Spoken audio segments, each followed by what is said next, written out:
I actually think that even though you couldn't tour back then, the fans really appreciated bands that released stuff during that time.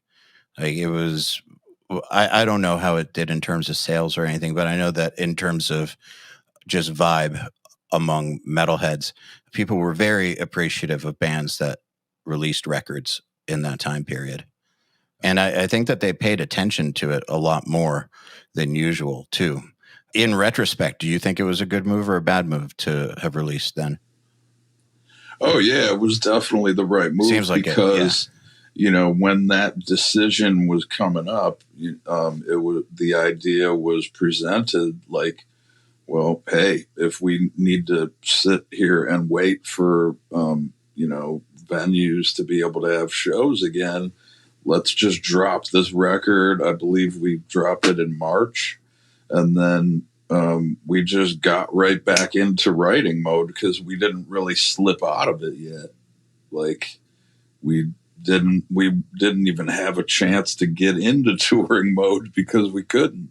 So it was kind of like, okay, well, yeah, we could just do what we just did again right now because we're going to be stuck at home. Yeah, may as And well.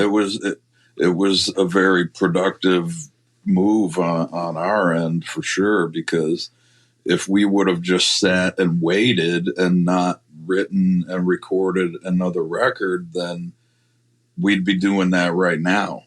And then we wouldn't be going on tour when this record comes out because we'd still be working on coming up with it, but it's already in the bag because we didn't waste that time at home. Yeah, and you were able to hit the ground running, basically, once the world opened back up. Yeah, and I think it was also a pleasant surprise to the fans, especially because we didn't mention anything about working on a new record. We just did it, recorded it, didn't tell anyone, just the label and our management, and we knew about it.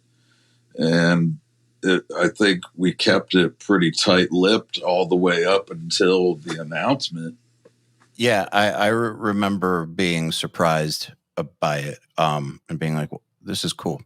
This is very, very cool. And it was a sick record, so that helps too. That's definitely a plus. Thank you.